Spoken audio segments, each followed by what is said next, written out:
to the responsibility to protect. On atrocity prevention. Words kill. All societies are potentially vulnerable. Atrocity crimes. Timely and appropriate action.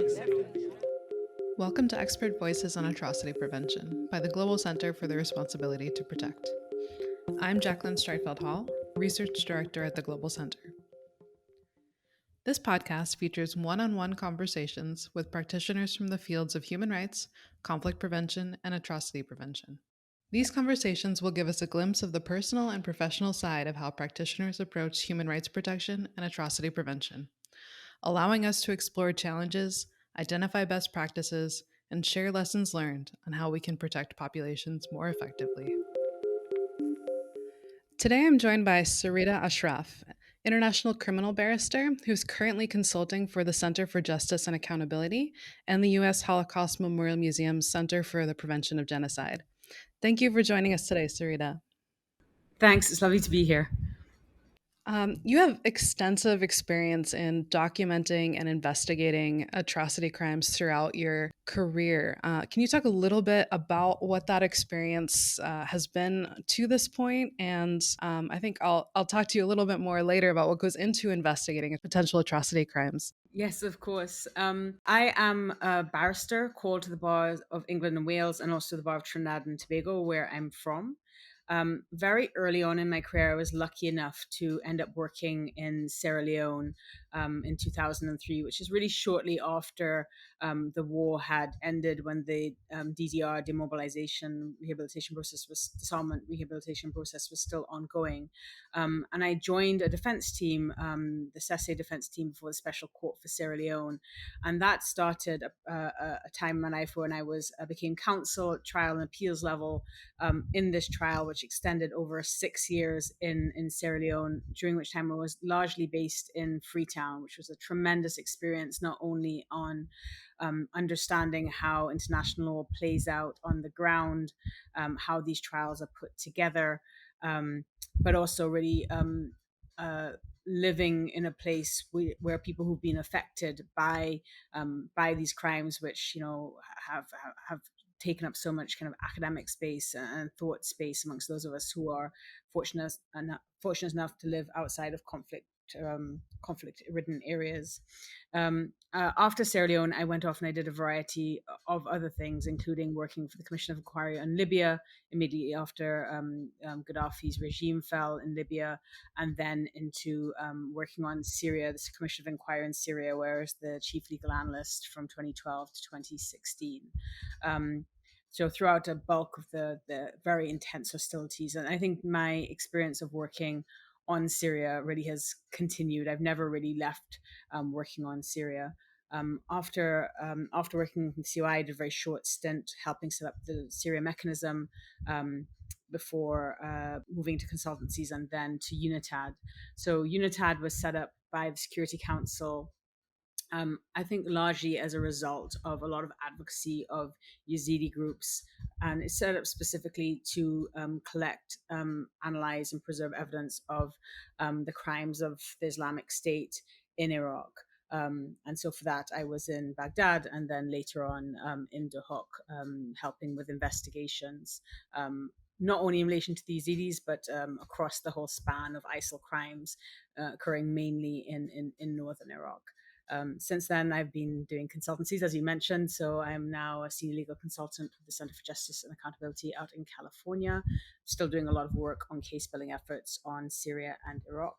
And with the U.S. Holocaust Memorial Museum's Simon-Skjodt Center for the Prevention of Genocide, where we look at situations of emerging genocides or already documented genocides. And that can span anything from looking at the Hazara in Afghanistan, the Uyghurs in Sinjar, what is happening in Myanmar, and of course continuing to monitor some of the allegations being made around Ukraine. So it's been quite diverse. So I've been very lucky.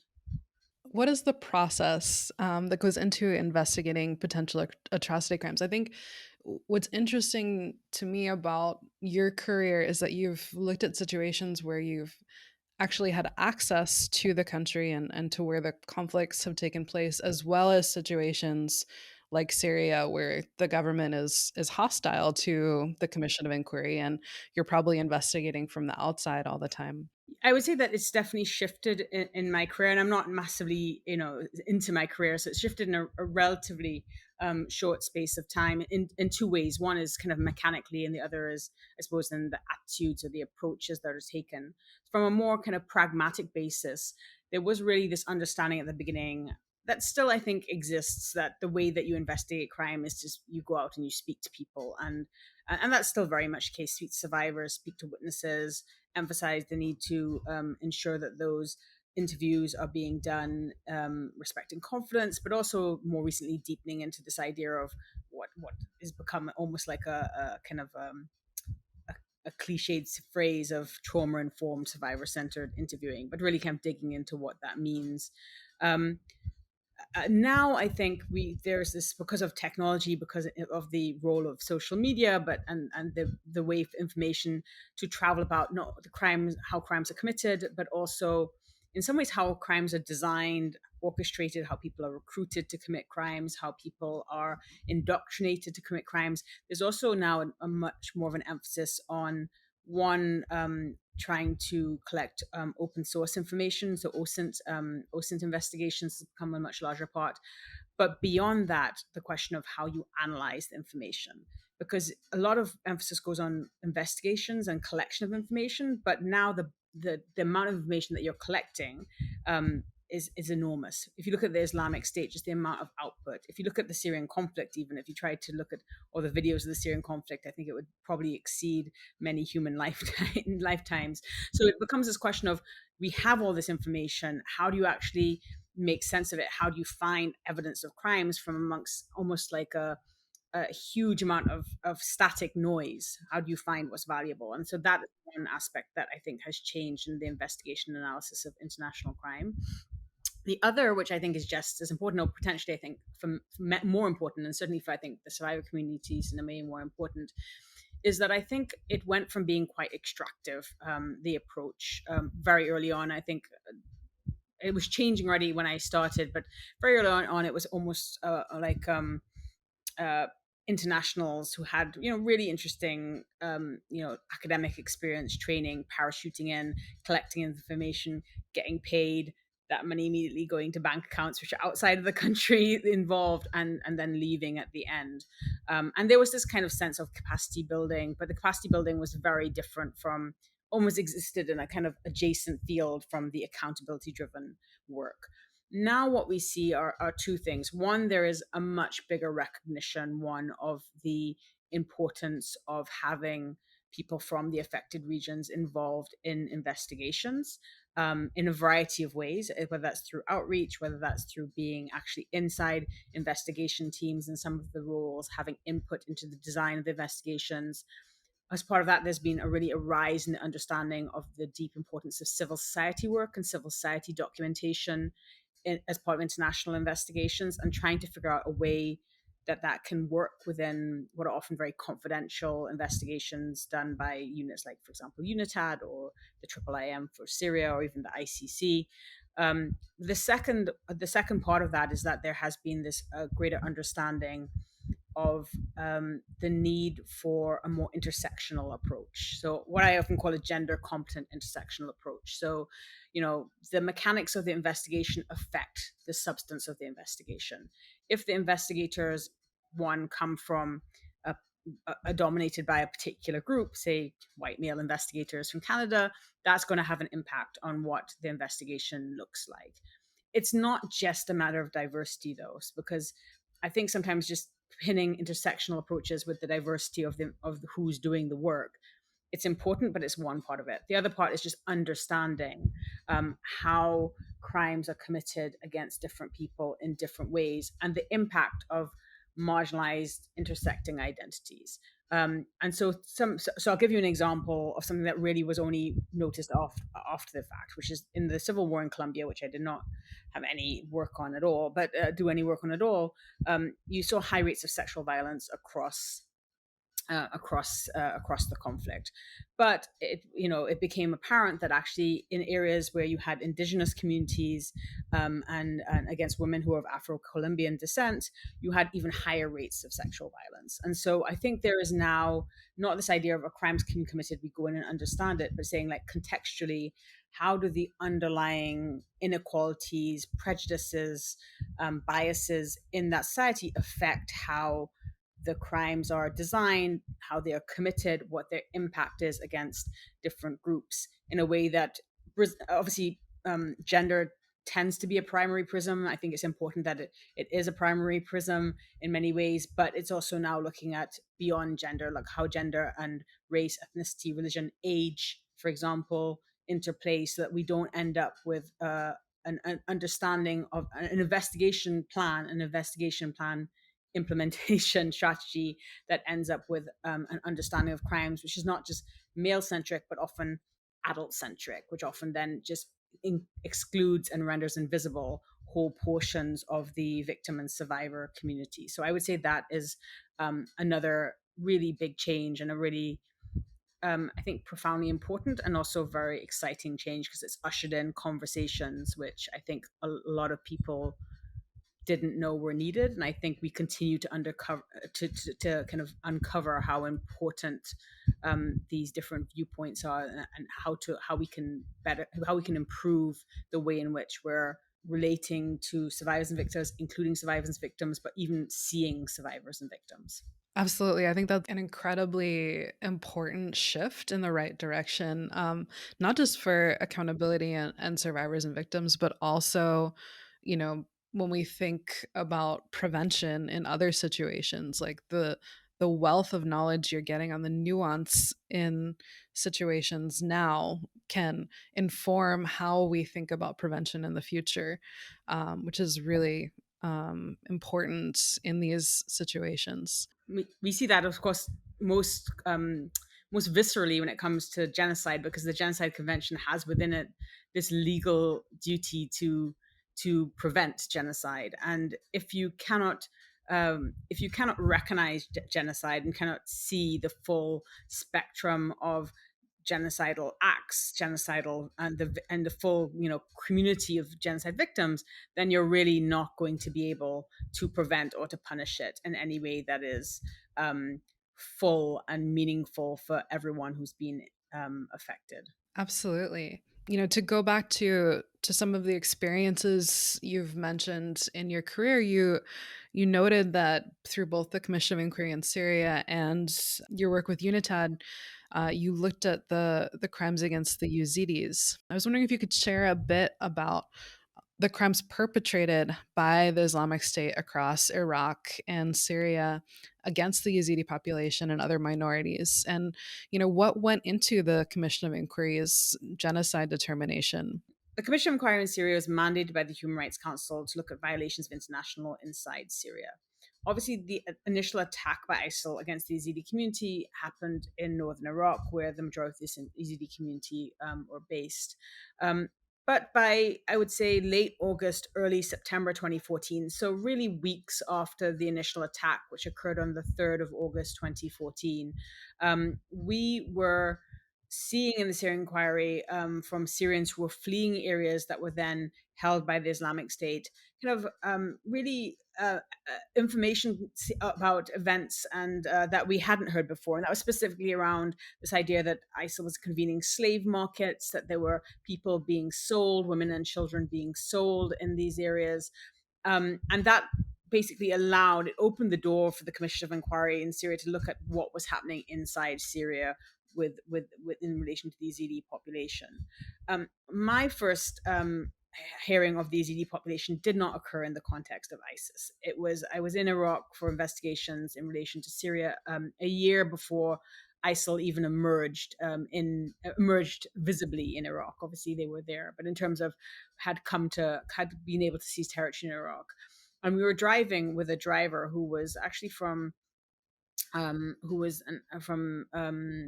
Arab Christian community, really a driver. And we were driving past these villages, and he turned to me and said, "Oh, do you see those villages over there in the mountain?" And I said, "Yes." He goes, "Oh, the people in those villages worship the devil."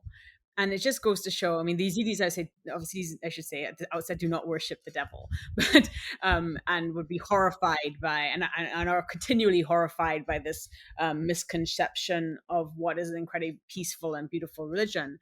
But it goes to show like the depth of the prejudice, the misunderstanding, the misconceptions of this very small religious group, and also it gives you an inkling into the repeated historical persecution and the modern day discrimination that they faced.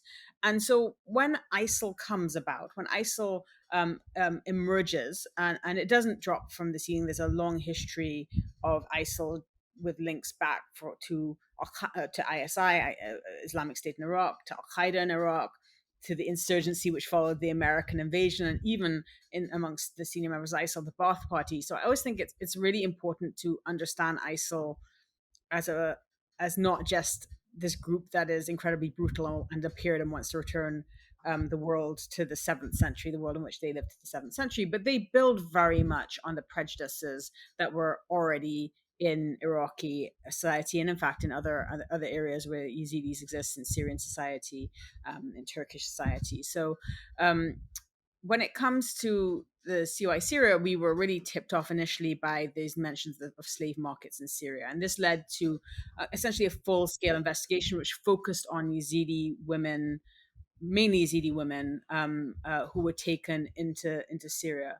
And that uncovered what we found in the June 2016 report was not simply that ISIL had committed multiple crimes against humanity and war crimes, but also that they had committed genocide against this group through really the commission of all 5 genocidal acts.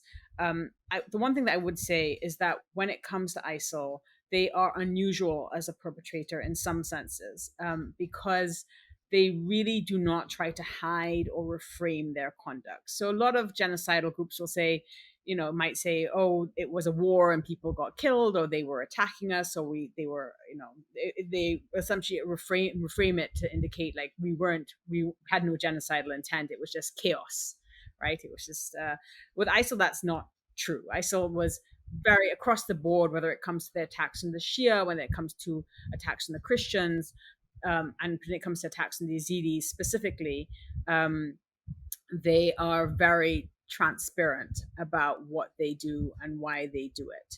And that's partly because they believe it to be theologically sanctioned, but it's also because they are building upon very deep-rooted dislikes of these groups that long predate necessarily the organization itself, ISIL itself. So just to give a little bit of a summary about ISIL's attack on the Yazidis, which is one of the better known survivor communities of ISIL crimes. On the 3rd of August 2014, ISIL attacks the Sinjar region of northern Iraq. This is about just under 2 months after ISIL has taken control of Mosul city on the 10th of June and Tel Afar on the 16th of June 2014. At the time, they have been in control of Raqqa, which is the de facto Syrian capital, for some time. In between, if you draw a straight line between Raqqa and Mosul, it flows precisely through the Sinjar region, which is the homeland to the majority of the world's Yazidi population. The Yazidi population has been historically persecuted. Even today, there are some communities that will not, for example, buy food from Yazidis because they consider Yazidis, for example, to be unclean. So Yazidis have historically been marginalized. They are living in a very rural area without a tremendous amount of infrastructure. They're also a very, in some ways, closed community because both parents need to be Yazidi for the children to be Yazidi, and that has resulted in a number of different things, different consequences, one of which is that the women themselves are kind of kept close to the home. So often in the interviews you see women have been pulled out of school by 16 because their village probably doesn't have a secondary school. They don't want their female children to travel and potentially come into contact with other non-Yazidis. So very limited female social and financial independence within the very rural Sinjar community, which is relevant to the impacts of the crimes that ISIL is about to commit. ISIL pours into Sinjar at about 2-3 a.m. On the morning of the 3rd of August 2014. Sinjar is divided into north and south with a mountain range in the middle of about 100 kilometers long Mount Sinjar, which has historically been a place of safety for Yazidis in previous attacks, including the 1915 Armenian genocide, when Yazidis who were also attacked during that genocide fled to seek safety on Mount Sinjar. ISIL attacks in a very coordinated action. It has multiple units operating on both sides of the mountain. So there's very little military targets in the mountain. It became very clear that the targets of the attack were the Yazidi community. It also became clear that they were prepared to hold thousands of people. And when I say people, actually that disguises the fact they were prepared to house thousands of women and children in holding sites that were being prepared deeper within the territory of the caliphate. And generally, attacks unfolded in a very mechanical way, almost like a conveyor belt. In interviews that I did, probably after the 5th or 6th interview, it was very clear often what the next stage they were about to describe to me was. So kind of consistent was the kind of pattern of crimes that ISIL committed. In general, ISIL came in, if they captured Yazidis, they would separate the men and boys out. In some instances, the men and boys were killed almost immediately. And often executed in front of their families, or at least within earshot of their families in some cases. We've also documented a couple of instances where women who were past childbearing age were also taken away and executed. A mass grave filled with the remains of older women was found in southern Sinjar and has been excavated by the Iraqi government with the support of UNITAD a few months ago now. For some men who were forcibly converted, who pretended to convert, they were then taken into a system of what was essentially a twilight zone of not quite being accepted as Muslims, but still not treated as though they were fully Yazidi. And they were essentially enslaved. They were kept in very specific locations, sometimes with their families, if their families were there, but they were being forced to go out to work, to do what is very gendered forced labor, building buildings, taking care of cattle, working on construction.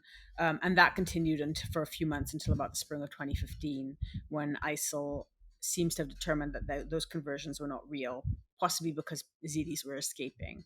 And those men disappeared. And it's been very difficult to find out what happened to those men after April 2015. So the families will still refer to them as missing, but generally it is presumed that they were killed at that point. For the women and girls, they had a much longer span of violations committed against them in captivity. Almost immediately, women, girls, and younger boys. So boys who were above the age of about 13, 14, were often killed with the men, if the men were killed at the time of capture. And they were taken, the women and girls were taken away, often to first a holding site in Sinjar for about 24 hours, and then to holding sites in Tel Afar and Mosul, where they were registered, and then the majority of them were sold then to other ISIL fighters and entered a system of sexual enslavement. Now, often when people hear about the Yazidis, the one thing that they will know is the system of sexual enslavement, because it's something that was really focused on in the media. The Yazidi community also, many of the advocates of female survivors of sexual violence, including Nadia Murad, who won obviously the Nobel Peace Prize. But in fact, I think it's really important that we don't reduce the experience of women in situations of mass atrocity. Yazidi women in this situation, but in general, I think across the board, women and girls as being just victims of sexual violence, because they suffered enslavement as a whole, being forced to work in the homes of fighters, often aspects of torture and other inhumane acts in terms of being beaten, being starved, being denied medical treatment. They often suffered kind of what I call a subcategory of sexual violence, which is reproductive violence, which is coined, I think, by Rosemary Gray, which is kind of forced pregnancies, in some cases, forced abortions, forced use of birth control, and really were treated as chattel. To the point where you could gift a Yazidi woman or girl, you could put them in your will and pass them along, and so on. So that happened to girls, women and girls over 9. And then for boys, once they hit the age of about 7, they were then taken off to be indoctrinated and then forcibly recruited into ISIL forces. So fully understanding what happened to young Yazidi boys has really only been possible more recently after the fall of ISIS in 2017, when a number of Yazidi boys were essentially found as ISIL forces were arrested and brought back. And obviously all surviving Yazidis have been highly traumatized, but the situation of Yazidi boys forced to fight with ISIS has attracted less attention and certainly fewer resources in terms of helping that particular community of Yazidis.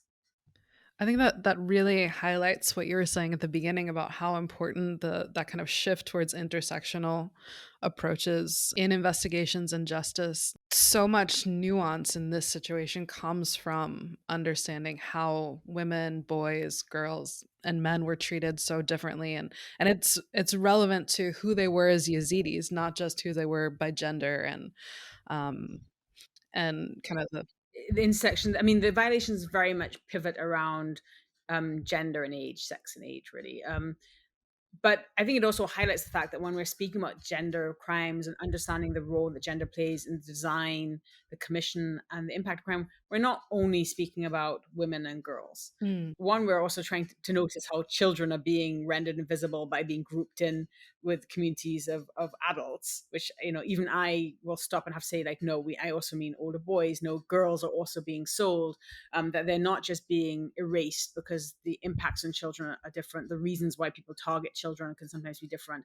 But it also indicates that, that men and older boys are being attacked specifically because of their gendered roles or their perceptions of their gendered roles. And there's reasons to why they are attacked in those ways.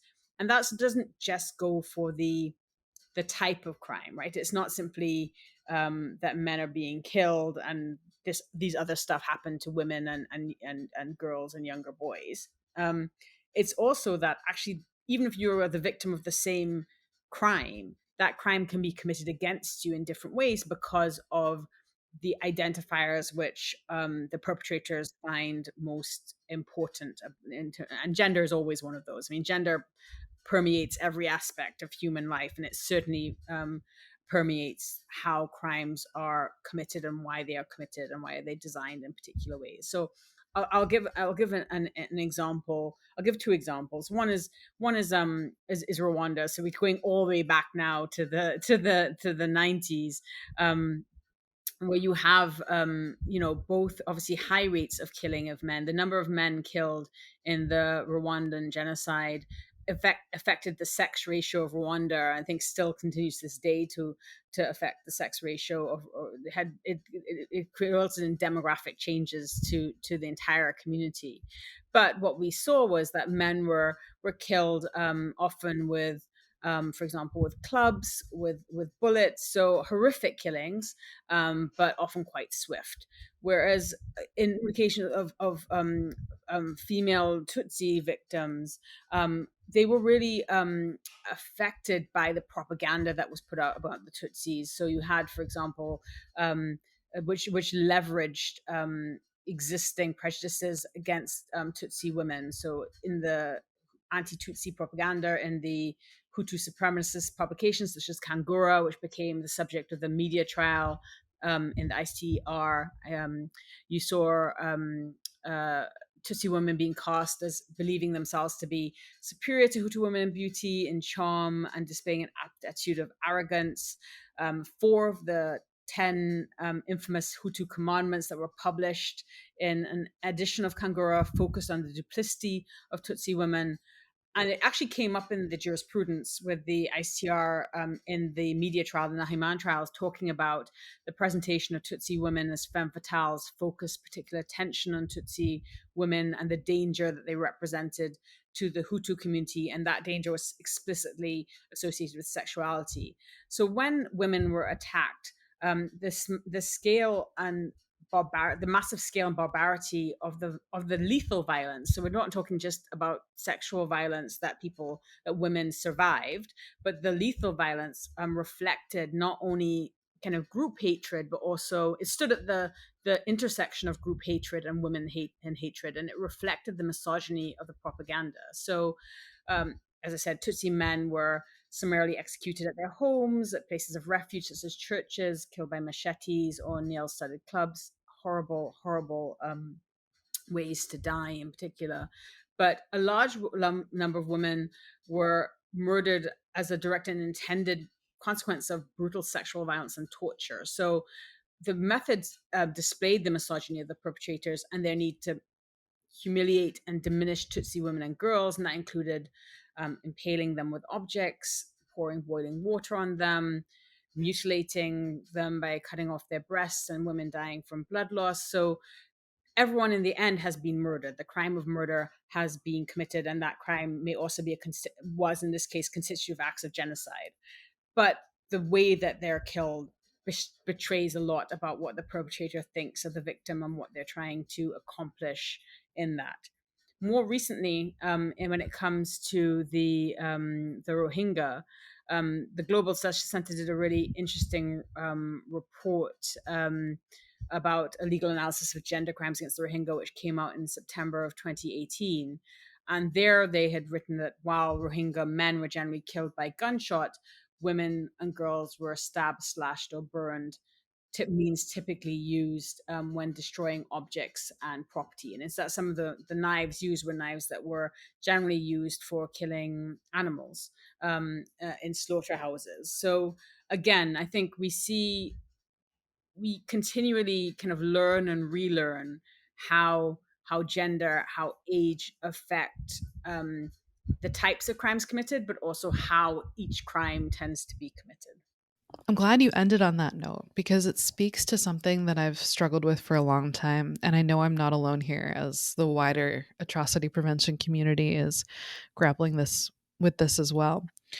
You're talking about the hatred of women and the misogyny of the perpetrators and the conscious choice to perpetrate crimes in a particular way. And what frustrates me is that we have evidence from Rwanda in the 1990s. We've talked on this podcast about atrocity situations even prior to that with Patricia Sellers and others about where there's been a gendered aspect to how atrocity crimes are carried out. So we have all this legal and investigative knowledge of the gender nature of crimes, but somehow still, with all of that decades of knowledge, seem to lack either an understanding or a way to articulate to policymakers a causal link between hatred of women, misogyny within societies, restriction on women's or LGBTQ rights, gender-based persecution, and atrocity crimes. And I think when we speak about gender, and really not only gender, of course, like any sort of marginalized identities, how they're impacted by and our ability to recognize them and see them as full victims of crimes, and even see the ways in which they've been victimized. The gender doesn't just affect what the perpetrators do. Gender really also dictates in many ways the international response and the response of lawmakers and policymakers to different crimes. And this is not necessarily, I think, even an international criminal issue. I think the pull to recognizing when a crime has been committed, whether that's domestically or in a situation of mass atrocity and it's been tackled under the rubric of international criminal law, the pull towards recognizing crimes when they are committed against through acts that disproportionately affect men, which disproportionately affect people that are valued more in society. It draws from the greater seriousness with which we view, investigate, and litigate crimes that happen to affect men more than women. That was a bit more of a complicated way of saying it. I suppose the simpler way of saying it is we are better at investigating crimes. We are better at litigating crimes. We expend more resources to do so if we consider the people that the crimes have been committed against to be valuable. That happens domestically. If you look at the kind of the current conversation in America, you can see all around the questions around police violence, this question of why are we not getting any traction when it comes to police killings of kind of African American victims. But even within the community of African Americans, you can see African American women are still getting, it's still much more of a struggle to have those crimes investigated and litigated, and that has resulted in the Say Her Name campaign that comes out of Breonna Taylor. But even within a even smaller community, if you look at the rates of violence against, for example,